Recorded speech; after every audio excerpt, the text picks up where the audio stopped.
জবাবদিহিতার একটা বিষয় আছে, রাজনীতিবিদদের জবাবদিহিতার একটা বিষয় আছে, সরকারের জবাবদিহিতার বিষয় আছে, বিরোধী দলের জবাবদিহিতার বিষয় আছে। সুতরাং এই ধরনের যে প্রতিষ্ঠানগুলো আছে যারা প্রশ্ন করবে, speaking truth to the power, একটা কথা আছে না, পাওয়ারকে কেউ সত্য কথা বলতে চায় না, তো পাওয়ারকে সত্য কথা বলা শিখতে হবে আমাদের কালচার এটা নেই।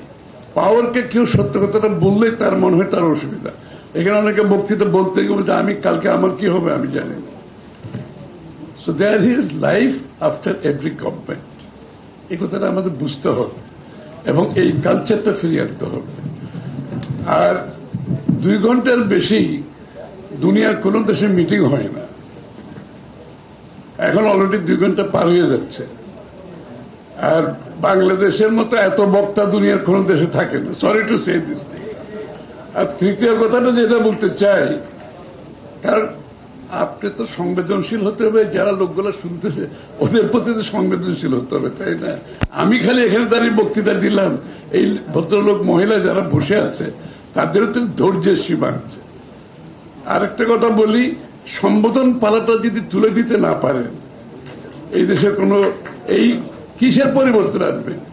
আমরা তো নিজেরাই পরিবর্তন আনতে পারতেছি না, সম্বোধন কেন করতে হবে ভাই? আমরা তো সব বসে আছি এখানে, কেন প্রধান অতিথি বিশেষ অতিথি নাম ধরে ধরে? এই কালচারটা দয়া করে বন্ধ করে বাংলাদেশকে সামনের দিকে নিয়ে যেতে হলে মৌলিক কতগুলো পরিবর্তন দরকার। তো আমি খুব সংক্ষিপ্তভাবে 2-4টা কথা বলি। আর বিগত দিনে কি হয়েছে 15-17 বছরে বিস্তারিত বক্তারা বলেছে, আর আসাদুজ্জামান রিপন আরো বলেছে। সুতরাং আমি একেবারেই সেদিকে যাব না, একেবারেই না। বাংলাদেশের মানুষের প্রত্যাশা কি আমি একটু কথা বলি। প্রত্যেকদিন আমার বক্তৃতার শেষে 2টা লাইন আমি অ্যাড করি। একটা হচ্ছে, শেখ হাসিনা স্বৈরাচার পালিয়ে যাওয়ার পরে বাংলাদেশের জনগণের মনোজগতে যে বিশাল পরিবর্তন হয়েছে সেটা কি আমরা বুঝতে পারছি, ধারণ করতে পারছি?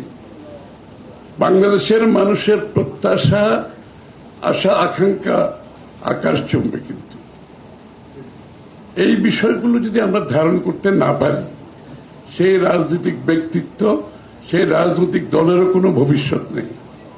এটা আমি প্রত্যেকদিন ইচ্ছা করে বলি। এই কথাটা আমি সবার মাথায়, আমার মাথায় ড্রিল করতে চাই প্রত্যেকদিন। যদি না বুঝি তাহলে দলেরও ভবিষ্যৎ নাই, আমারও ভবিষ্যৎ নাই, দেশেরও ভবিষ্যৎ নাই, কারো কোনো ভবিষ্যৎ নাই। So we have to understand this. দ্বিতীয় কথা হচ্ছে, এইটা আন্দোলন হয়েছে, হ্যাঁ, আন্দোলনের কৃতিত্ব নিয়ে যদি লড়াই চলে তাহলে বাংলাদেশের ভবিষ্যৎ নাই।